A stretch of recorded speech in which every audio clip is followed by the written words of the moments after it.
warahmatullahi wabarakatuh. Salam bahagia Bapak Ibu Guru Hebat. Perkenalkan, nama saya Yuli Purnamasari dari SDN 6 Besole, Kecamatan Besuki, Kabupaten Tulungagung, Jawa Timur. Kali ini saya akan berbagi praktik baik tentang proyek penguatan profil pelajar Pancasila dengan judul Kurai Berkah dari Sampah.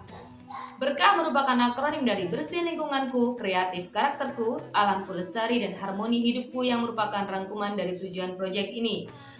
Proyek ini dilaksanakan di fase B kelas 4 dengan tujuan untuk mengembangkan profil pelajar Pancasila, dimensi beriman dan bertakwa kepada Tuhan Yang Maha Esa, kreatif dan bergotong royong. Adapun tema dari proyek ini adalah gaya hidup berkelanjutan dengan topik mengubah sampah menjadi barang yang bernilai guna. Hal yang melatar belakangi terlaksananya proyek ini adalah bahwa permasalahan sampah merupakan permasalahan yang telah mendunia. SDN 6 Besole berada di kawasan wisata Pantai Popoh, di mana kesadaran masyarakat akan kebersihan sangat kurang, ditandai dengan adanya sampah yang berserakan di kawasan pantai, padahal telah disediakan tempat sampah dengan jumlah yang memadai. Hal ini terbawa ke dalam kebiasaan di sekolah, di mana siswa belum terbiasa membuang sampah pada tempatnya, akibatnya sampah berserakan di mana-mana. Oleh karena itu, proyek penguatan profil pelajar Pancasila Kurai Berkah dari Sampah ini sangat relevan diterapkan untuk menjawab permasalahan di SDN 6 Besole. Lalu bagaimana tahapan pelaksanaannya? Mari kita simak tayangan berikut ini. Pelaksanaan proyek ini terbagi ke dalam 5 tahapan. Pertama, pengenalan, kedua, kontekstualisasi, ketiga, aksi, keempat, refleksi, dan kelima, tindak lanjut.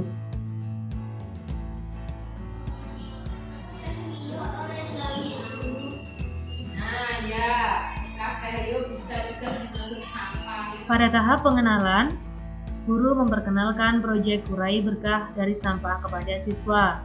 Siswa diajak berdiskusi tentang permasalahan sampah di sekitarnya, kemudian memutar film dokumenter tentang sampah dan pengelolaan sampah yang baik.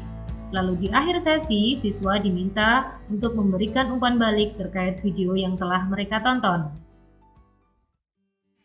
Mari kita lihat ke lingkungan yang lebih luas lagi. Karena kita berada di daerah apa? Sekolah kita, perkampungan kita berada di daerah wisata, yang itu harusnya menarik perhatian. Tahapan kedua adalah kontekstualisasi.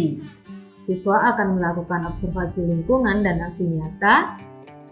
Mereka akan berjalan menuju ke kawasan wisata Pantai Popoh. Masing-masing siswa membawa kantung plastik yang nantinya akan digunakan untuk memungut sampah-sampah plastik yang mereka temui di perjalanan.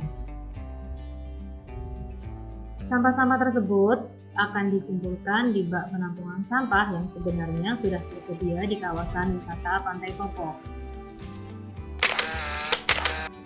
Setelah melakukan observasi, tahap 3, siswa melakukan aksi, yaitu merencanakan dan melaksanakan program pengelolaan sampah di sekolah.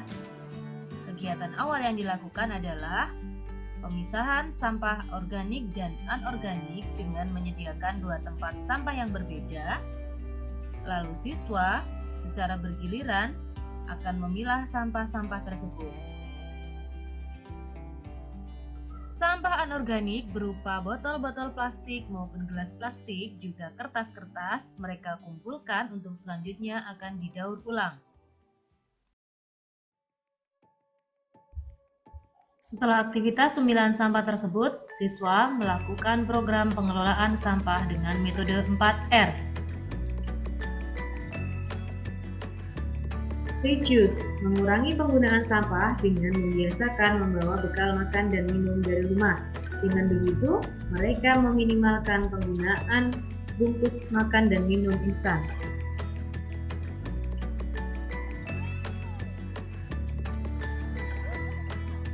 Reuse, siswa akan menggunakan kembali botol-botol dan gelas plastik hasil pemilahan sampah. Mereka bekerja sama dalam kelompok untuk menghasilkan hiasan-hiasan yang menarik di dalam kelas. Gagasan-gagasan baru juga dihasilkan dalam aktivitas kolaborasi ini. Masing-masing siswa berkontribusi sesuai dengan keahlian masing-masing. Ada yang membuat tali tampar, menggunting, mengecat, menghias, dan sebagainya.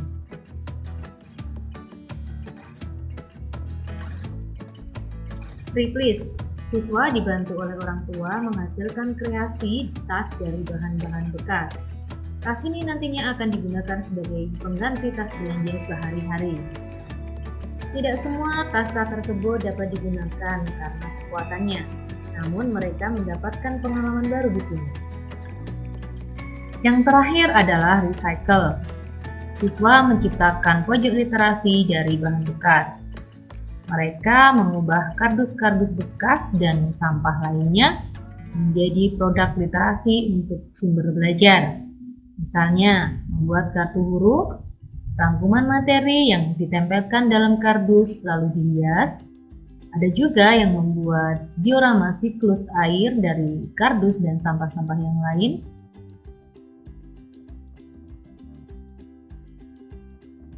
Siswa juga diberi kesempatan untuk mempresentasikan hasil kreasinya serta mendapat umpan balik dari rekan-rekannya. Kini tiba saatnya pada kegiatan yang sangat ditunggu-tunggu, yaitu pameran hasil karya.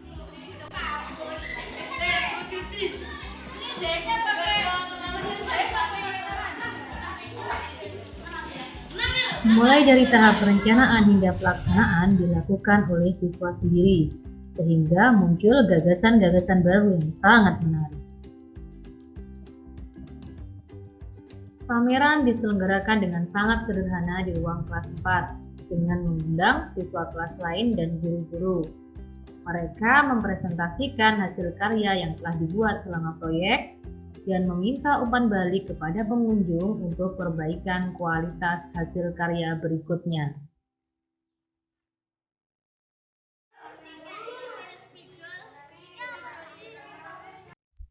Tahapan yang terakhir adalah tindak lanjut.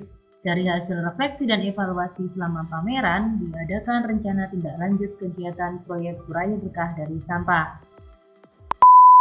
Kegiatan anak-anak kelas 4 dalam pengolahan sampah bekas menjadi karya seni yang berguna. Menurut saya sudah cukup sangat baik untuk anak. Kami menyambut baik proyek yang dilaksanakan di sekolah. Anak-anak menjadi peduli terhadap kebersihan dan tidak membuang sampah sembarangan.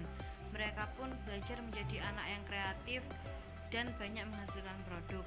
Kami pun sebagai orang tua juga dilibatkan dalam hal ini, seperti saat observasi lingkungan rumah dan membuat karya dari sampah. Bagus kalau kita lihat, itu bisa mempunyai nilai yang banyak sekali. Dan kalau boleh saya mengkritik, tadi ada bola-bola karet yang masih rusak dan masih belum diperbaiki.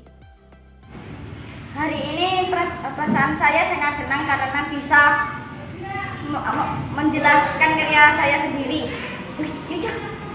Hari ini saya senang karena setelah pameran saya sangat senang bisa menjelaskan apa kerajinan dari sampah dan juga membuat kelas saya menjadi bersih. Bapak Ibu guru hebat, mengembangkan kreativitas siswa tidak harus dengan menggunakan biaya yang mahal, namun dapat dilakukan dengan melakukan optimalisasi potensi lingkungan yang ada di sekitar siswa.